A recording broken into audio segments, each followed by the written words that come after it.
सोळा मार्केट विकसित market असोसिएशनचा market असोसिएशनचा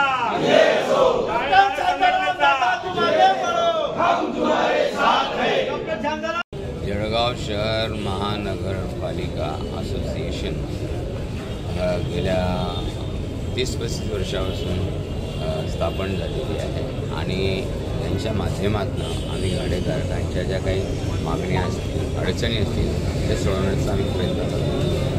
तर आता 2 दिवसापासून वर्तमानपत्रात आम्ही बातम्या वाचतो आहोत की आपल्या जळगाव शहराचे आमदार आणि महानगरपालिकेमधील सर्व पदाधिकारी आणि अधिकारी यांनी असं ठरवलेलं आहे, कारण 2 वेळा त्यांनी म्हटलेलं आहे की 2 वेळा आमची मीटिंग झालेली आहे गाडेधारकांबरोबर आणि त्या ठिकाणी असा निर्णय आम्ही घेणार आहोत की रेडी रेग्युलेटच्या 5 ते 6% रेडी रेग्युलेटच्या त्याप्रमाणे आम्ही भाडं घेणार आहोत आणि आमच्या 16 मार्केटसाठी अजिबात शक्य नाही।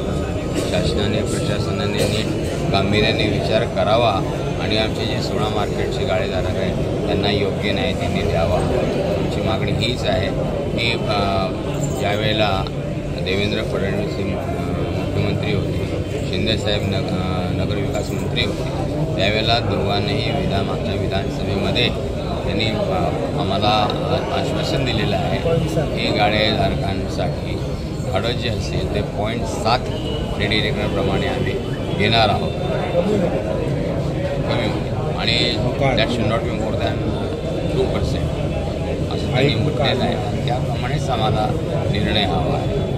आम्हाला जर त्यांनी योग्य नाही दिला तर आमच्याला आंदोलनाचा काही प्रश्न येत नाही, पण अन्याय जर करत असेल तर आमचं आंदोलन नेहमीप्रमाणे सुरू राहणार जोपर्यंत न्याय मिळेल। याच्यामध्ये त्यांनी म्हटलेलं तर स्पष्ट निर्देश दिले होते की गाडेधारक संघटनेचा तज्ज्ञ संचालक म्हणून घेण्यात यावे, जेणेकरून ती समितीमध्ये मिटिंग होती त्यावेळी अध्यक्ष सगळ्यात व्यापाऱ्यांच्या त्या अडचणी मांडतील, पण त्यांनी आमच्या अध्यक्षांना त्या समितीमध्ये घेतलं नाही।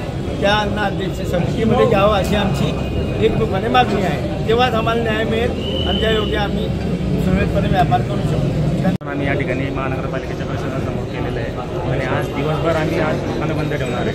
दुकानं बंद ठेवण्याचं कारण हेच आहे की गेल्या 13 वर्षापासून आमच्या दुकानाला एक दुकानदारांवर एक टांगती तलवार गेल्या 13 वर्षापासून या ठिकाणी आहे आणि ती टांगती तलवार या प्रशासनाने काढावी, त्यासाठी आम्हाला आमचे मंत्री महोदय, आमदार महोदय, पालकमंत्री महोदय हे सर्व सहकार्य करायला तयार आहेत। पण आमचा जो विरोध आहे आणि ह्या आमच्या मागणीला विरोध फक्त प्रशासनाचा आहे, महानगरपालिकेचा आहे, कारण की मंत्री महोदयाचं गेल्या 1.5 वर्षापूर्वी आताचे मुख्यमंत्री देवेंद्र साहेब फडणवीस साहेब यांनी लक्षवेधी मांडून जळगाव शहराचा महानगरपालिकेच्या गाळेधारकांचा विषय मांडला होता आणि त्यांनी हा विषय केला होता की 0.7 पासून 2पर्यंतचं या गाळेधारकांना रेडी रेग्युलेटरचा रेट द्यावा आणि यांना या रेडी रेग्युलेटरनुसार यांना भाडे आकारण्यात यावं असा त्या टायमाचे उपमुख्यमंत्री फडणवीस साहेबांनी आदेश देऊन सुद्धा प्रशासन त्याच्यावर गंभीररित्या त्याच्यावर दखल घेत नाही आहे आणि आमचं आज हे आंदोलन त्यासाठीच आहे की आम्हाला 2% आत किंवा 0.7 to 2पर्यंतचा आम्हाला रेडी रेग्युलेटरचा दर या ठिकाणी लावावा आणि जर अथवा या आज आम्हाला आयुक्त साहेबांकडनं जर या गोष्टीचं आम्हाला हे आश्वासन नाही मिळालं तर आम्ही आज जे आंदोलन करतो याच्यानंतर याच्यापुढे खूप मोठ्या तीव्रतेने आंदोलन, उपोषण, साखळी उपोषण, आमरण उपोषण जसं आम्ही गेल्या 2 वर्षापासून करत आलेलो आहे तसं आम्ही उपोषण करू। ठीक आहे।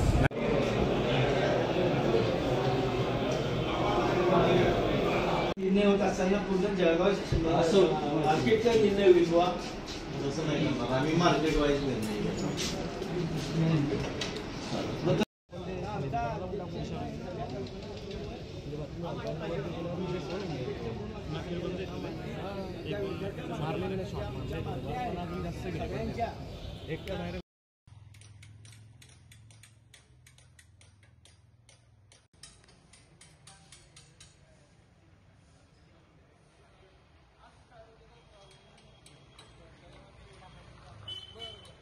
टाकते बंद कर।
दादा काय सांगाल तुम्ही आयुक्तांची आता भेट घेतली आहे?